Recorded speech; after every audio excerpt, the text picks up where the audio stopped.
I just wanted to do a short video about the ultrasound detector. I told people about it is the ultrasound that they are tracking you with, and this is how they pinpoint where the EMF goes. I can't do a live video of the app because the app uses the microphone and then you wouldn't be able to hear me.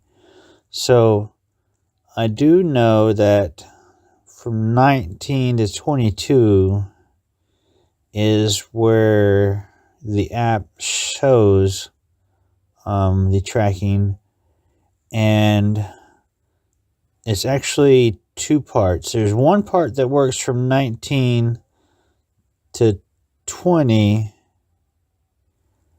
and then another one that works from 21 to 22, and I think it's from 2 ops, because when I first began it was just 19 to 20,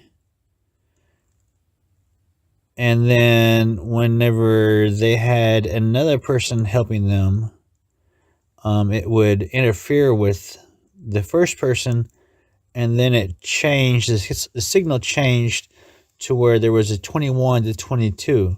So they tuned it to where they wouldn't crosstalk, and both of the ops could use it. One was upstairs and one was downstairs sometimes, or they're both in the same room.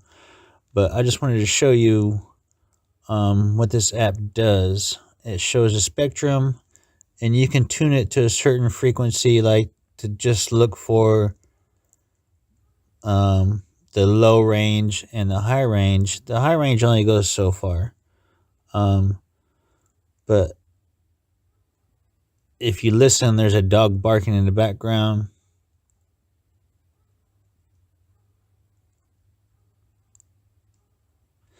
And that dog does not stop barking all night, every night. It's a beagle, and they do have a better hearing than most. But like I said, nobody pays attention to me. Here's the app showing the spectrum. Kilohertz 19 to 22 is what you're looking for. These are some readings. Usually 4 a.m. till 7 a.m., 8 a.m. is where it's most active. Some of these will show your coordinates and where it's coming from. Some of these in the higher decibels are 46. Shows how long. This one's 48 decibels, and it lasted for 7.5 hours. It's weird that my house has no electricity and nothing on in my house because there is no electricity, and yet I still have ultrasound on me in my house, and it tells you what frequency and how long and what length. I've reported this to the FCC when my attacks first began, and like anybody else, nobody wants to investigate because they're the ones using it. You know, our government is using it against us, and nobody's going to come forward to save us. If they turn off your Google locations, this location will not show up. So they can take another phone just like yours, and with the EMF, they can clone your device. And they've been doing this for some time now. Sometimes they'll turn off my Google locations. Sometimes they'll turn my internet off. Sometimes they will restart my phone. They do whatever they want to do. Like I said, 7.5 hours from 10 o'clock to 6 o'clock. That's 8 hours, 7.5 hours. From 10 a.m. to 6 p.m. And like I said, there's no electricity at my house.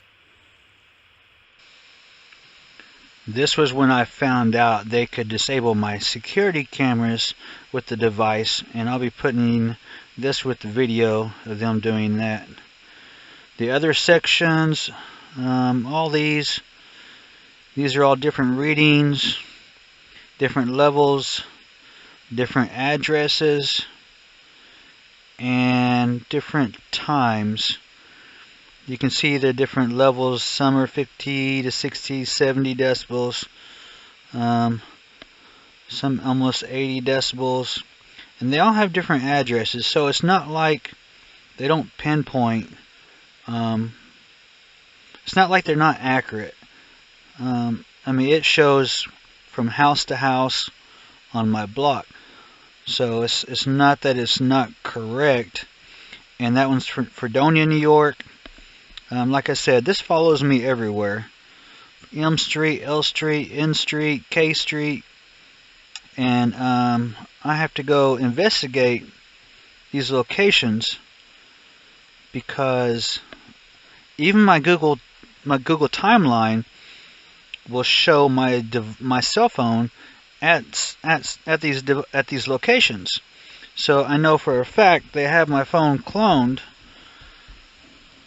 and they're using it at these locations.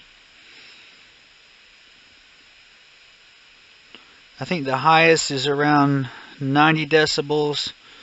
From my understanding, somewhere around 100 decibels it can tear skin, which is what happened at 4038 Northwest Osmond in Lawton, Oklahoma. I had a piece of skin, a tissue cut from my cranium, which drained out of my sinus. Two pieces of tissue fell through my nose, which prompted me to go to the emergency room, and I have that video coming out. I have so many videos that I want to share with you, particularly about my stalking and the people that are doing it. And one of the worst cases I've had, besides the upstairs apartment in Lawton, is in Walters. I was actually in custody at Walters Jail, and they had a person come into the cell next to me and use this on me from the adjacent cell.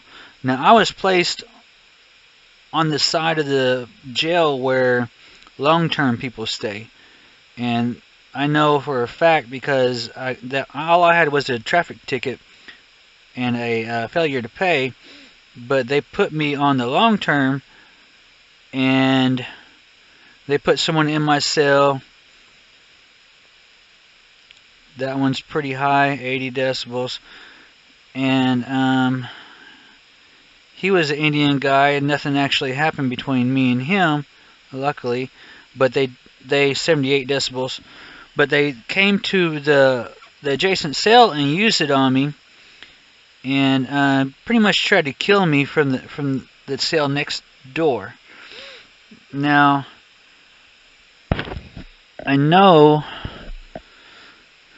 when I was in there, I was placed in there with some police personnel, and particularly Sheriff Stradley's son. Now, he is a manufacturer in Walters, and he escaped his dad's sheriff's vehicle after he crashed it. So the Sheriff Stradley, Kenneth Stradley, wrecked his vehicle, allowed his son to escape. His son fled the police, had them chase him. He got onto a raft and floated across the river so they couldn't catch him. And he told me, he told me in person, because I was in the cell with him.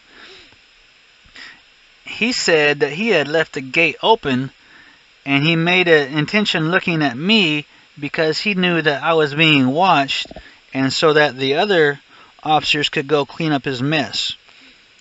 Now, this is just information I'm privy to because I was in the cell with him.